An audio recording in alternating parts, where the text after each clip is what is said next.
ஐங்கரம் promoter சார்பாக அனைவருக்கும் இனிய வணக்கம். இன்றைக்கி நீங்கள் பார்த்துட்டு இருக்கக்கூடிய இந்த லேண்ட் ஃபார்ம் லேண்டுங்க. எங்கே சேலுக்கு வந்திருக்குன்னு பார்த்தீங்கன்னா மசக்கவுடன் செட்டிப்பாளையம் நியர் பொன்னையங்கோட புதுர் பக்கத்தில் சேலுக்கு வந்திருக்கு. இங்கே டோட்டலாக 50 சென்ட் அவைலபிளாக இருக்குங்க. இந்த இடம் வடக்கு பார்த்து அமைஞ்சிருக்கு. இங்கே ரோடுடைய வித்து வந்து பார்த்தீங்கன்னா 30 அடியில் இருக்குது.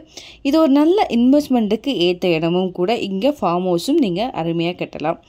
இந்த லேண்டில் வந்து பார்த்தீங்கன்னா நம்மளுக்கு பக்கத்துலேயே 5க்கும் மேற்பட்ட ப்ராஜெக்ட் வந்து போயிட்டுருக்குங்க. நம்ம இடத்துலேருந்து கோவில்பாளையம் 8 கிலோமீட்டர் தொலைவில் அமைஞ்சிருக்கு. பச்சாபாளையம் 2 கிலோமீட்டர் தொலைவில் அமைஞ்சிருக்கு. குறும்பபாளையம் 13 கிலோமீட்டர் தொலைவில் அமைஞ்சிருக்கு. வாகாரம்பாளையம் 8 கிலோமீட்டர் தொலைவில் அமைஞ்சிருக்கு. இங்கே பெர் சென்ட்டோடைய ரேட் வந்து பார்த்திங்கன்னா 2.5 லேக் ருபீஸ் வருதுங்க. இதை பற்றின மேலும் தகவலுக்கும் இடம் வாங்கவிருக்கவும் ஸ்க்ரீனில் தெரிகிற இந்த நம்பருக்கு கால் பண்ணுங்கள். அண்ட் மறக்காமல் நம்ம சேனலை சப்ஸ்கிரைப் பண்ணுங்கள். நன்றி.